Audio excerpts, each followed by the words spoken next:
જોઈ રહ્યા છો તેમાંના એકની તો દીકરી હતી જે ત્યાં સ્ટાફમાં નોકરી કરતી હતી અને હાલ રાજકોટમાં અગ્નિકાંડને લઈને એક મોટો ખુલાસો આવી રહ્યો છે કે અત્યાર સુધીમાં આગમાં 25 લોકો બળથું થઈ ગયા છે।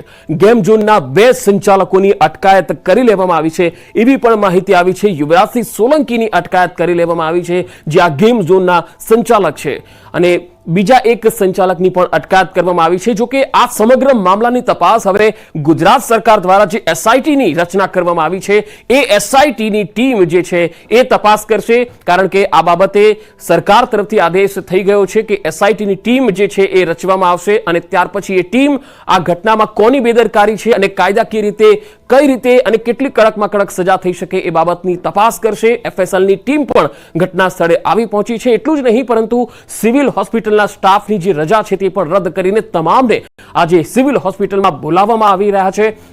આ કારણ કે આ ઘટના જે છે એમાં એક બાદ એક મૃતદેહો જે રીતે પોસ્ટમોર્ટમ રિપોર્ટ પોસ્ટમોર્ટમ રૂમની અંદર આવી રહ્યા છે તે રીતે જોતા આ મૃત્યુઆંક જે છે એ વધી રહ્યો છે।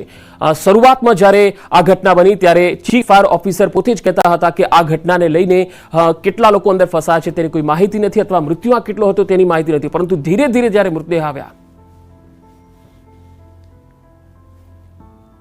અને ચેક કરી રહ્યા છે કે ભાઈ કોઈ જગ્યાએ કોઈ ચૂક તો નથી રહી જતી ને।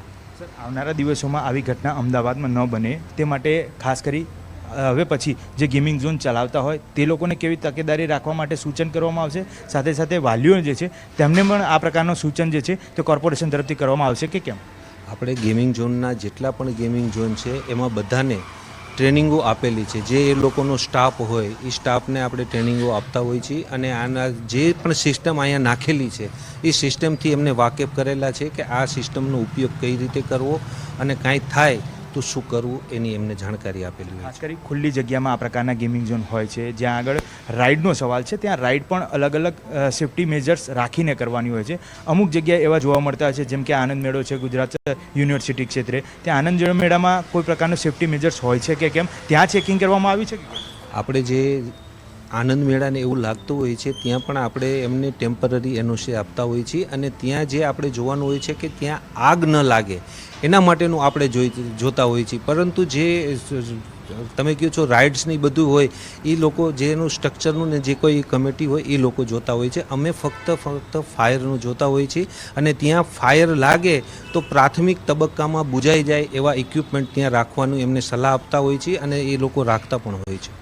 તો આ હતા chief fire officer Jayesh Khadiya, જેમને કહેવું છે આગામી સમયમાં પણ આ જ પ્રકારે તમામ જગ્યાએ ચેકિંગ કરવામાં આવશે અને કોઈ પણ પ્રકારની શરત ચૂક ન રહી જાય અને આવા પ્રકારના બનાવ અમદાવાદ વિસ્તારમાં ના બને તેની પૂરતી તકેદારી રાખવામાં આવશે। કેમેરામેન શ્રેણિક મહેતા સાથે મૌલિક દામેચા, ન્યૂઝ 18 ગુજરાતી, અમદાવાદ। તો અમદાવાદના ફાયર ઓફિસરે પણ જણાવ્યું છે કે હાલ અમદાવાદના બધા જ ગેમ ઝોન બંધ કરી દેવામાં આવ્યા છે અને ફાયર સેફટીને ધ્યાનમાં રાખીને બંધ કરાયા છે। તમામ જે ગેમ ઝોન છે તેમાં એ જોવામાં આવશે, ચકાસણી થશે કે ત્યાં ફાયરની સુવિધા કયા પ્રકારની છે, ફાયર એનઓસી છે કે કેમ, આ તમામ તપાસ કર્યા પછી જ ચાલુ કરાશે।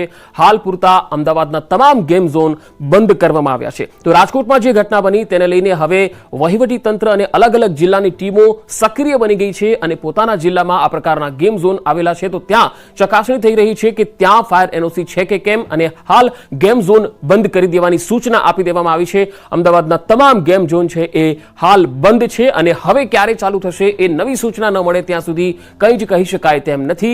હાલ તપાસ થશે કે આ ગેમ ઝોનમાં એનઓસી છે કે કેમ, ફાયર એનઓસી છે કે કેમ, ફાયરની સુવિધા કયા પ્રકારની છે એ જોયા પછી જ હવે ઓપન કરવાની સૂચના આપવામાં આવશે। કારણ કે રાજકોટની અંદર જે ઘટના બની છે 25 લોકો આ આગની ઘટનામાં જીવતા ભૂંજાઈ ગયા, બળથું થઈ ગયા છે અને આ અગ્નિકાંડને લઈને હવે અલગ અલગ જિલ્લામાં પણ સૂચનાઓ મળી રહી છે કે ગેમ ઝોન બંધ કરી દેવામાં આવે।